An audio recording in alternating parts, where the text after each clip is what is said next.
at ang pagpapatuloy ng ating paglaho sa paglikha at pagtubos sa pamamagitan ng Panginoong Yesus. Purihin natin ang Diyos at hilingin natin na Kanya rin ipagkapuri ang opisinong ito na siyang pinangyayarihan ng ating mga gawain. Ngayong igagawad natin dito ang pagbabasbas. Pagbasa mula sa aklat ng Genesis. Nilalang ng Diyos ang tao ayon sa kanyang larawan. Lumalang siya ng isang lalaki at isang babae at sila'y pinagpalang.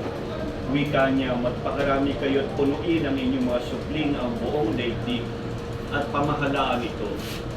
Bibigyan ko kayo ng kapangyarihan sa mga isda, sa ibot at sa lahat ng maiilap na hayop, maging malalaki o maliliit. Bibigyan ko rin kayo ng lahat ng uri ng butil ng bungang kahoy na inyong makakain. Ang lahat ng halamang lutian ay ibibigay ko naman sa maiilap na hayop, malaki man o maliit, at sa lahat ng ibon. At ito nga ang nangyari. Pinagmasdan ng Diyos ang lahat ng kanyang ginawa at lubos siya ang siya. Ngayon ang pagbabasbas, panalangin ng pagbabasbas sa opisina na ito para sa our grandmothers. Ama naming makapangyarihan, tinutulutan ng dangal ng iyong anak ang ginagampanan ng mga manggagawa sa paglahok niya sa katanang pagsisikap ng mga taong kanyang ginagawang katambal sa kanyang pagliligtas sa sanlibutan.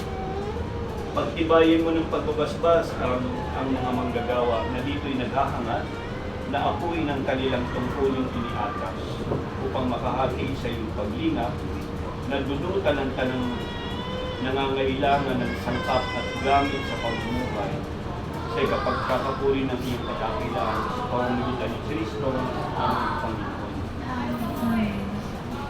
Una natin babasbasan ang mga tao sa sila ang buhay ng Panginoon.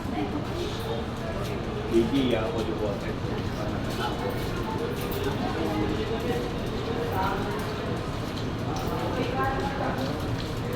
Ngayon, basbasan natin ito. Pag-bless nyo ang santo po. Meron tayo dito. Sige, dyan. Ano ba ito? CR? Hindi. Room po, room.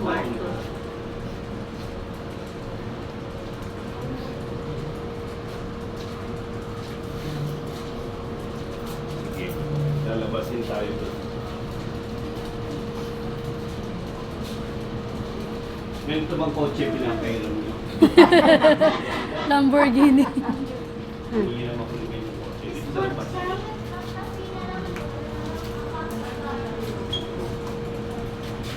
Taga-Ecrumas kayo, di ba? Kapit-bahay. Kapit ba? 20 kami. 3210 po sa amin. Dahil sa natin ang kanilang itinuro. Wala tayo magkalayo, ano? Manangin at sumasalangit ka. Sabayin ang alam mo. Mapasa amin ang alam mo. Sundin ang loob mo. Ito sa lupa kanin sa langit. Bigyan mo kami ngayon ng aming kakanin sa araw-araw. Patawarin mo kami sa aming sala para magpapatawad namin sa nakakasala. Huwag mo kami ipaituso, bigyan mo kami sa ang Diyos Ama ang siyang bukal ng kabutihan at pagtitiwalang magtutulungan ng tanan bilang nagmamalasakit na magkakapatid. Naway basbasan niya ang opisina ito ng kanyang pagpapala. Sumainyo ang Panginoon. At sumayin. Pagpalain kayo ng mga pangyarihan ng Diyos, Ama, Anak, Espiritu Santo. Thank you. Thank you, Father. Sana maglagay niyo ng malaking renta. Ay, ito. Huwag ka mga Thank you, thank you. Thank you, Oh, patay na yung ano. Dalawang pa. Father.